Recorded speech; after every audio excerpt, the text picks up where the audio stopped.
बड़ा भाई गंगाराम बहुत अमीर था। उसके घर में किसी भी चीज की कमी नहीं थी। वही छोटा भाई सेवकराम बहुत ही भोला और नेक दिल इंसान था। उसके परिवार में उसकी पत्नी और एक बच्चा था। वह इतना गरीब था कि वह मिट्टी के मकान में रहता था।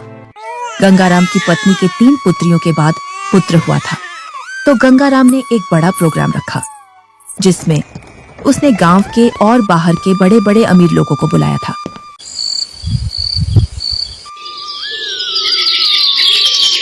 सुबह से ही गंगाराम के घर के चारों ओर चहल पहल थी। कहीं पकवान बन रहे थे, तो कहीं बच्चे खेल रहे थे और कहीं मेहमान आ रहे थे। गंगाराम के घर के चारों ओर खुशी का माहौल था। धीरे धीरे चारों ओर के मेहमान आ गए, पर आपके छोटे भैया सेवक कहीं दिखाई नहीं दे रहे हैं। अभी तक आए नहीं। आपने गांव में सबको बुलावा दिया है ना? अरे हाँ, बुलाया है उसको। आता ही होगा अपने बच्चों के साथ। तू यहीं रुक और मेहमानों को देख, मैं अभी आता हूँ व्यवस्था देखकर। इतना कहकर गंगाराम घर से बाहर चला जाता है और गुनगुनाता है, मैं उसको अपने प्रोग्राम में क्यों बुलाऊं? वो कहाँ और मैं कहाँ? मेरे यहाँ एक से बढ़कर एक अमीर मेहमान आ रहे हैं। अगर किसी को पता चल गया कि मेरा भाई इतना गरीब है तो मेरी नाक कट जाएगी। कुछ गांव के लोग सेवकराम के घर के आगे से गंगाराम के प्रोग्राम में जा रहे थे और सेवकराम अपने घर से खेतों पर जाने की तैयारी कर रहा था। जैसे ही वह घर से बाहर निकलता है तो उसको कुछ गांव वाले मिल जाते हैं।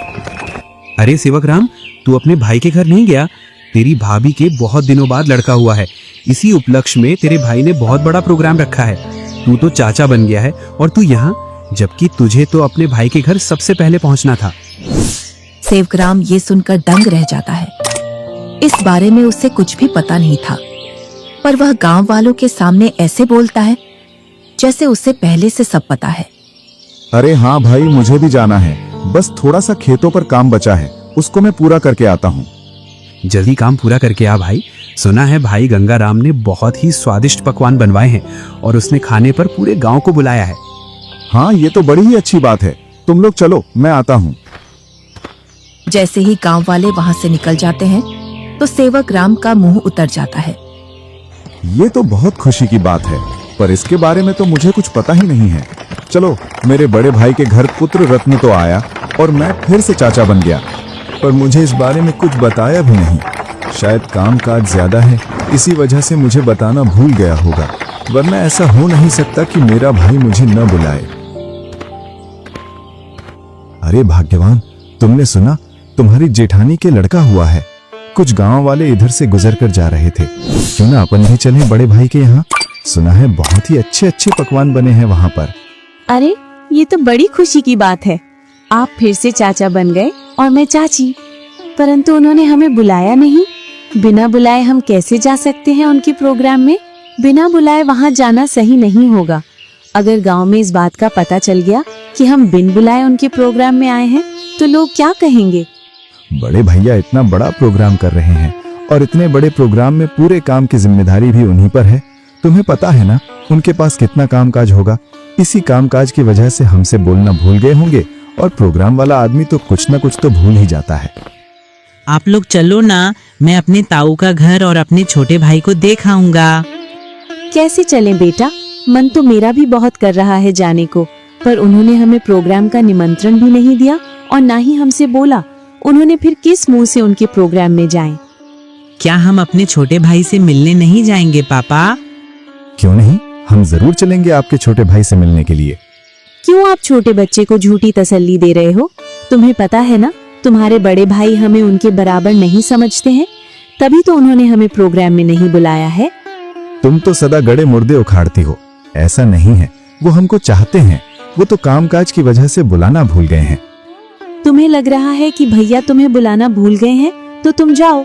बिन बुलाए मैं नहीं जाने वाली कहीं। मैं तो खूब खुश हूँ अपने घर में। आपको जाना है तो जाओ। ठीक है, मैं और मुन्ना चले जाते हैं। तुम्हें नहीं जाना तो मत चलो। आप जा रहे हो तो जाओ, पर उधर से जल्दी लौट कर आना। सेवकराम और उसका बच्चा प्रोग्राम में जाने के लिए तैयार हो जाते हैं। अब तुम प्रोग्राम में जा रहे हो तो बच्चे को देने के लिए कुछ तो ले जाना पड़ेगा। हाँ, बहुत देर से मैं भी यही सोच रहा था बच्चे के लिए क्या ले जाऊं और बाजार से ले जाने के लिए मेरे पास पैसे भी नहीं हैं। आप तो ये लकड़ी का झूला ले जाओ जो तुमने मुन्ना के लिए बनाया था। अब मुन्ना के कुछ काम का नहीं है। हाँ, यही ले जाता हूँ।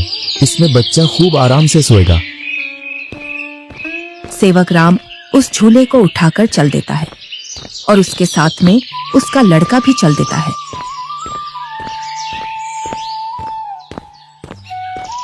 थोड़ी देर बाद दोनों प्रोग्राम में पहुंच जाते हैं। यहाँ तो खूब अमीर मेहमान आए हैं और बच्चे को देने के लिए शानदार और महंगी महंगी वस्तुएं लाए हैं। मेरा झूला तो इनके आगे कुछ भी नहीं है। सेवक राम मेहमानों पर महंगी महंगी वस्तुएं देखकर अपने झूले की ओर देखता है और मन ही मन में सोचता है, मैं क्यों इस झूले को यहाँ लाया? यहाँ तो एक से बढ़कर एक वस्तुएं हैं बच्चे के लिए। मैं भी क्या सोच रहा हूँ। भला हाथ की बनी चीज और बाजार की चीजों में अंतर होता है।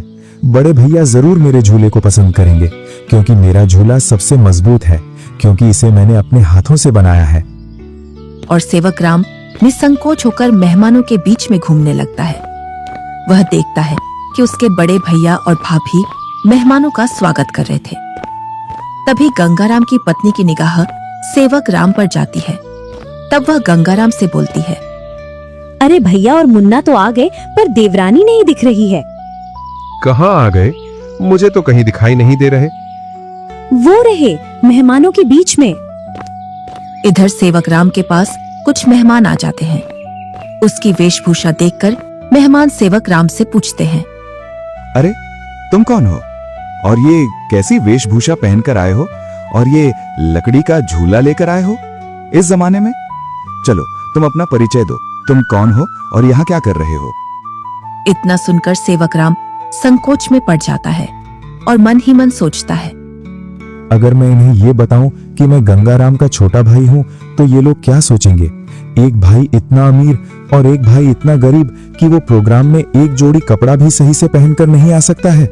इससे अच्छा तो मैं झूठ बोल दूं। मैं गंगाराम जी का मजदूर। अरे तुम इतना क्यों घबरा रहे हो? डरो मत, बेझिझक होकर बोलो। गंगाराम जी का मैं मजदूर मैं छोटा भाई हूँ। वह बहुत कोशिश करता है झूठ बोलने की, लेकिन उसके मुंह से सच निकल जाता है। क्या बोल रहे हो?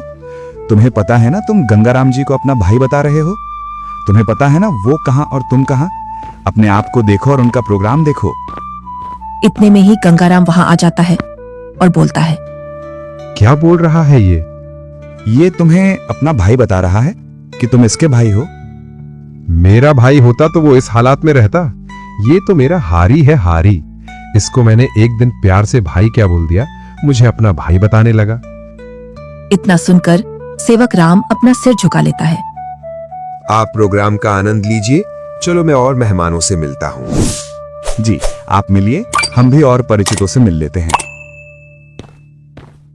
चलो तुम यहाँ से बाहर चलो, मुझे तुमसे कुछ बात करनी है। दोनों भाई एकांत में चले जाते हैं। जब तुम्हें पता है मेरे यहाँ एक से बढ़कर एक मेहमान आए हैं, फिर भी तू प्रोग्राम में घुस आया मेरी नाक कटवाने के लिए। और ये क्या लेकर आया है मेरे लड़के के लिए? लकड़ी का झूला। इस झूले में सोएगा मेरा लड़का।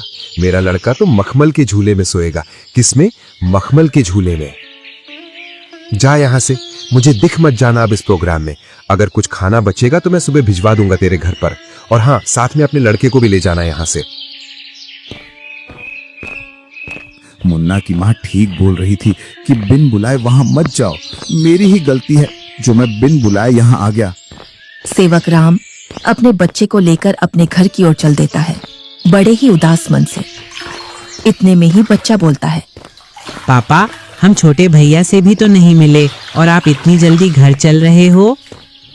सेवक राम थोड़ी हिम्मत करके अपने लड़के से बोलता है, बेटा हम शाम को आएंगे। खेतों पर कुछ काम बाकी रह गया था, वो मुझे याद आ गया है। उसे करके मैं आ जाऊंगा। उसके बाद चलेंगे हम तेरे छोटे भाई से मिलने के लिए। दोनों घर पहुंच जाते हैं। मुन्ना घर से बाहर बच्चों के साथ खेलने के लिए चला जाता है। इधर सेवक राम अपनी पत्नी को पूरी घटना सुना देता है और उसकी आंखों से आंसू छलक जाते हैं। पता नहीं ईश्वर की कैसी लीला है, आज भाई ने भाई को पहचानने से मना कर दिया। आप रोइए मत, ईश्वर एक दिन सब ठीक कर देगा। ईश्वर को भाइयों के बीच में इतना फासला भी नहीं रखना चाहिए कि वे एक दूसरे से ही दूर हो जाए। आप इतना दुख मत मनाइए, सब ठीक हो जाएगा। आप बस ईश्वर पर विश्वास रखिए। तीनों सो जाते हैं।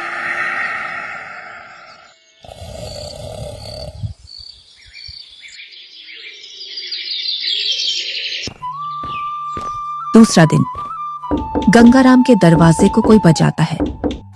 पता नहीं अब कौन आ गया। कल का इतना थका हारा हूं, फिर भी लोगों को समझ में नहीं आता है और आकर दरवाजा खटखटाने लग जाते हैं। गंगाराम जैसे ही दरवाजा खोलता है तो वह देखता है कि सामने एक साधु खड़ा है। क्या है महाराज, क्यों दरवाजे को बजा रहे हो? कुछ नहीं बेटा, बड़े जोरों की भूख लगी है। बस थोड़ा सा खाना मिल जाता तो मेरी भूख मिट जाती। क्या खाना? यहाँ खाना मुफ्त में नहीं मिलता है और ऐसी दोपहर में तुम्हें कहां से खाना ला कर दूं? बेटा, घर में कुछ तो होगा, उसमें से ही कुछ खाने को दे दो जिससे मेरी भूख शांत हो जाए। इतना बड़ा गांव है, तुम्हें मेरा ही घर मिला खाना मांगने के लिए? यहाँ कुछ नहीं है, चले जाओ यहाँ से। इतना कहकर गुस्से में गंगाराम दरवाजा बंद कर लेता है। ईश्वर तुम्हें सदा खुश रखे बेटा। इतना बोलकर साधु वहां से चला जाता है। इधर गंगाराम की पत्नी गंगाराम से पूछती है, कौन आया था दरवाजे पर जो तुम इतने जोर से उस पर चिल्ला रहे थे? कोई नहीं, एक ढोंगी बाबा आया था दरवाजे पर, बोल रहा था खाना खिला दो, तो मैंने उससे मना कर दिया, यहाँ नहीं है खाना। तुम भी पता नहीं अब किस नशे में रहने लगे हो। कल का इतना सारा खाना बचा था, वो वैसे ही फेंकेगा। उसमें से कुछ खाना खिला देते। मैंने ये खाना गरीबों और ढोंगियों के लिए नहीं बनवाया है। ये खाना सिर्फ हम जैसे बड़े लोग ही खा सकते हैं। गंगाराम की पत्नी गुनगुनाते हुए वहां से अपने कमरे में चली जाती है। इनको तो पता नहीं अब किस बात का नशा आने लगा है। सीधे मुंह अब किसी से बात ही नहीं करते हैं। इधर साधु सेवक राम के घर के सामने पहुंच जाता है और बाहर से आवाज लगाता है, अरे घर में कोई है? अरे घर में कोई है? आवाज सुनकर सेवक राम घर में से बाहर निकल आता है। साधु को देखकर बोलता है, जी साधु महाराज, बताइए मैं आपकी क्या सेवा करूं? कुछ नहीं बेटा, बहुत तेज भूख लगी है। कुछ खाने को मिल जाए तो आत्मा तृप्त हो जाएगी मेरी। क्यों नहीं साधु महाराज, आइए आइए, जो कुछ हमारे घर में खाने के लिए मिलेगा हम आपको खिलवा देंगे। दोनों घर के अंदर चले जाते हैं। सेवक राम और साधु जमीन पर बैठ जाते हैं और सेवक राम अपनी पत्नी से बोलता है, अरे भाग्यवान, घर में कुछ हो तो खाने का साधु महाराज को ले आओ। सुबह की कुछ दाल रोटी रखी है और अभी खाना बनाने के लिए घर में कुछ भी नहीं है। अरे बेटी, तुम तो शर्माओ मत, जो घर में खाने का हो वही ले आओ, मैं तो खा लूंगा। सेवक राम की पत्नी जो घर में खाना था उसी खाने को गर्म कर लाती है। लीजिए साधु महाराज, गरीब के घर का खाना। हमारे पास तो खाने में यही है। अरे बेटी, तुम अपना मन इतना उदास मत करो। मैं तो ईश्वर की कृपा से जो मिलता है वही खा लेता हूँ। और तुम दोनों इतना उदास क्यों हो? कोई समस्या है आपके यहाँ? साधु महाराज, खेतों में इतना काम कर रहा हूँ, उतनी ही गरीबी आ रही है। गरीबी कम होने का नाम ही नहीं ले रही है। अब तो स्थिति ऐसी हो गई है, 2 वक्त का खाना भी बड़ी मुश्किल से मिलता है। पता नहीं ईश्वर हमारी कौन सी परीक्षा ले रहा है। ये कोई बीमारी तो है नहीं जिसका मैं आपको सही उपचार बता दूं बेटा। बस ईश्वर पर विश्वास रखो, सब सही हो जाएगा। फिर भी मुझे लगता है तुम मुझे तुम्हारी समस्या सही से बता नहीं रहे हो। इतना सुनकर सेवक राम और सेवक राम की पत्नी साधु महाराज को पूरी बात बता देते हैं कि किस प्रकार गंगाराम ने उनके साथ भेदभाव किया। साधु खाना खा लेता है। पता नहीं आपको हमारे हाथ का खाना कैसा लगा, सही लगा या नहीं? बेटी, तुम अपना मन उदास मत करो। तुम तो अन्नपूर्णा हो और तुम्हारे हाथ का खाना बहुत ही स्वादिष्ट है। इतना सुनकर सेवक राम की पत्नी खुश हो जाती है। तुमने बेटा आज मेरी आत्मा तृप्त कर दी है। अगर तुम आज मुझे भोजन नहीं देते तो पता नहीं आज भूख की वजह से मेरा क्या होता। साधु अपने थैले में हाथ डालता है और उसमें से एक पोटली निकालता है। इसमें क्या है साधु महाराज? ये पोटली बेटा बीजों का भंडार है। तुम जिस भी फसल का बीज चाहोगे वो बीज इस पोटली में से निकलेगा। जिससे तुम्हारी फसल साधारण फसल से 10 गुना ज्यादा निकलेगी। ये तो महाराज आपकी असीम कृपा है। ये मेरी नहीं, ईश्वर की कृपा है बेटा। बस एक बात का ध्यान रखना, इस पोटली के बारे में कभी किसी को मत बताना, और इसमें से जो बीज निकले उन्हें बेचना नहीं। अगर तुमने ऐसा किया तो ये पोटली आपके किसी काम की नहीं रहेगी। जी साधु महाराज, मैं कभी ऐसा नहीं करूंगा। और साधु महाराज वहां से चले जाते हैं।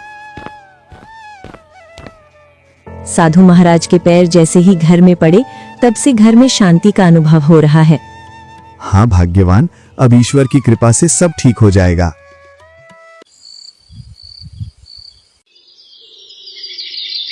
जैसे ही सेवक राम ने अपने खेतों में उन बीजों की बुआई की तो चारों ओर सेवक राम की फसल के ही चर्चे थे। इधर गंगाराम अपने धन के घमंड में जी रहा था, जिससे वह किसी से भी सीधे मुंह बात नहीं करता था। इधर सेवक राम की संपत्ति बढ़ रही थी और गंगाराम की घट रही थी, और इसी के साथ गंगाराम के घर में अशांति भी बढ़ रही थी। कुछ ही दिनों में सेवक राम ने गांव में गंगाराम से भी बड़ा मकान बना लिया था, और सेवक राम अब अपने घर में खूब खुशी खुशी रह रहा था। पर एक दिन, मालिक, अब मैं आपके यहाँ काम नहीं करूंगा। अब मुझे दूसरे गांव में आपसे ज्यादा जमीन मिल रही है और इससे भी अच्छी उपजाऊ। क्या बोल रहे हो हरिया तुम? तुम्हें पता है मेरे पास कितनी जिम्मेदारियां हैं? तुम चले जाओगे तो मैं अकेला कैसे खेती और घर संभालूंगा, और ऊपर से मैं अकेला आदमी। मुझे जहाँ मुनाफा मिलेगा मैं वहीं काम करूंगा मालिक। अगर मुझे इतनी ही मेहनत में मुझे वहाँ ज्यादा फसल मिलेगी तो मैं वहीं जाऊंगा। अरे हरिया, मैं भी तो तुम्हें खूब मुनाफा करवाता हूँ। बस तुम इस साल और रुक जाओ, मैं जब तक दूसरा हारी देख लूंगा। मालिक, 2 सालों से तुम मुझे बेवकूफ बना रहे हो। न तो तुम अनाज ज्यादा देते हो और न ही तुम दूसरा हारी रखते हो। मैं तो चला, तुम जानो और तुम्हारी खेती। अरे नहीं, ये तो चला गया। अब मैं क्या करूंगा? कई सालों से मैंने खेतों में काम भी नहीं किया है, जिससे अब मुझसे खेतों में काम भी नहीं होगा। क्यों ना मैं सेवक राम के यहाँ जाऊं? अब तक तो उसने उसकी सारी जमीन बेच दी होगी, क्योंकि हालात तो वैसे भी खराब चल रहे थे उसके। वो जरूर मेरे खेतों पर काम कर लेगा। गंगाराम सेवक राम से मिलने के लिए चल देता है।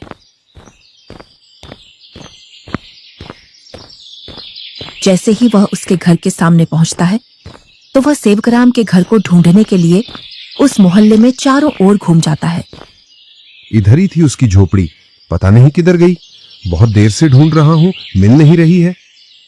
तभी वहां से एक गांव का व्यक्ति गुजर कर जा रहा था तो गंगाराम उस व्यक्ति से पूछता है, अरे भैया, सेवक राम की झोपड़ी थी यहाँ, वो कहाँ है? कितने दिनों बाद आ रहे हो भैया इधर? शादी के बाद अब आया हूँ इधर। इसीलिए तो तुम्हें वो झोपड़ी नहीं मिल रही है। अरे भैया, तुम जो सामने मकान देख रहे हो बहुमंजिला, यही घर है सेवक राम का। ये कैसे हो सकता है? 2 साल पहले तो ये गरीब हुआ करता था। हाँ भैया, 2 साल पहले गांव में सबसे गरीब व्यक्ति यही था। पता नहीं भैया, इसने खेतों में कौन सा खाद डाला है जिससे इसकी पैदावार सबसे ज्यादा निकलती है। घर बताने के लिए बहुत बहुत धन्यवाद। और गंगाराम उस घर के अंदर चला जाता है। जैसे ही सेवक राम अपने बड़े भैया को घर के अंदर देखता है तो वह बहुत खुश होता है। अरे मुन्ना की माँ, वो देखो हमारे घर में कौन आया है। बड़े भैया, आओ भैया बैठो। अरे, तुमने इतना शानदार घर कैसे बनाया? तुमने तो पूरा ही नक्शा बदल दिया। बहुत ही शानदार घर बनाया है। कहीं तुमने चोरी चपाटी करके तो ये घर नहीं बनाया? नहीं भैया, मैंने कोई चोरी नहीं की है। ये तो मैंने अपनी मेहनत से बनाया है। ऐसी मेहनत तो तू पहले भी करता था, पर पहले तो तूने ऐसा मकान बनाया ही नहीं। भैया, आपसे क्या छुपाना, जब आपका प्रोग्राम था उसके एक दिन बाद हमारे घर पर एक साधु आया था। उसको हमने पेट भर खाना खिलाया था। आज उनके आशीर्वाद की वजह से ये सब है हमारे पास। इतना सुनकर गंगाराम का सिर घूम जाता है और उसकी आंखों तले सब सीन आ जाता है कि किस प्रकार उसने उस साधु को भगाया था। वो साधु तो सबसे पहले मेरे घर आया था। इसका मतलब ये सारा धन मेरा हुआ। क्या बोल रहे हो भैया? ये तो मैंने अपनी मेहनत से खड़ा किया है, ना कि जादू से। ये सब तुझे साधु के आने बाद ही मिला है ना? तो इस गांव में सबसे पहले साधु मेरे घर आया था। अगर मैं उसे खाना खिला देता तो ये सारी संपत्ति मेरी होती। इसका मतलब तूने मेरे अधिकार की संपत्ति छीनी है। ये तुम मुझ पर गलत इल्जाम लगा रहे हो भैया। मैं उस साधु को ढूंढ कर लाता हूँ और साधु से तेरे सामने बुलवाता हूँ कि इस संपत्ति पर किसका हक है। और गुस्से में गंगाराम वहां से निकल जाता है। कई दिनों तक वह उस साधु को खोजता है। बड़ी मुश्किल से एक जंगल में तपस्या करते हुए वह साधु मिल जाता है। साधु महाराज प्रणाम। कौन हो बेटा जो तुम मेरी तपस्या में व्यवधान डाल रहे हो? मैं गंगाराम हूँ। आज से 2 वर्ष पूर्व तुम मेरे घर आए थे खाना खाने के लिए, जब तुम्हें जोरों की भूख लग रही थी। तुम तो वही हो ना जिसने खाना देने से मना कर दिया था। हाँ, पर उस संपत्ति पर पहला हक मेरा बनता है जो तुम मेरे भाई को देकर आए हो, क्योंकि तुम खाना मांगने सबसे पहले मेरे घर आए थे। कौन सी संपत्ति? मैंने तो उसे सिर्फ आशीर्वाद दिया था, क्योंकि उसने बड़े ही सम्मान के साथ खाना खिलाया था, और वो धन तो उसकी मेहनत और ईमानदारी का फल है। इतना सुनकर गंगाराम गुस्से में साधु से बोलता है, साधु, तुम मेरे साथ अन्याय कर रहे हो, क्योंकि उसकी संपत्ति पर पहला अधिकार मेरा है, क्योंकि तुम सबसे पहले मेरे द्वार पर आए थे। अगर तुम मुझे ये पहले ही बता देते कि मैं तुझे और भी अमीर बना दूंगा, तो मैं तुम्हें उससे भी अच्छा भोजन कराता। उसने क्या खिलाया होगा आपको? सूखी रोटी? गंगाराम साधु से बहुत वाद विवाद करता है और गुस्से में साधु से बोलता है, जिससे साधु को क्रोध आ जाता है। बालक, तुमने मेरी सब्र की सीमा खत्म कर दी है। तुम मेरे श्राप से अब बच नहीं सकते हो। इतना सुनकर गंगाराम के होश उड़ जाते हैं। इतने में ही सेवक राम और गंगाराम की पत्नी आ जाती है। क्षमा कीजिए साधु महाराज, क्षमा कीजिए। अरे बेटी, तुम क्यों माफी मांग रही हो?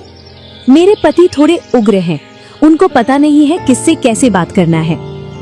इतना सुनकर गंगाराम भी माफी मांग लेता है। गंगाराम, अभी तक तुम्हारा जो घर चल रहा था वो तुम्हारी पत्नी के निर्मल भाव की वजह से चल रहा था। अब तुम अपने लालच को छोड़ दो और दोनों भाई साथ साथ रहो, क्योंकि तुम्हारा छोटा भाई बहुत ही ईमानदार है। जी साधु महाराज। तुम्हें कैसे पता चला मैं यहाँ हूँ? आप जिस दिन साधु महाराज की खोज में निकले, उसी दिन भैया मेरे पास पहुँच गए थे और उन्होंने आपके बारे में मुझे सब बता दिया था। भाई हो तो तेरे जैसा, मेरे जैसा भाई किसी को भी नहीं मिले।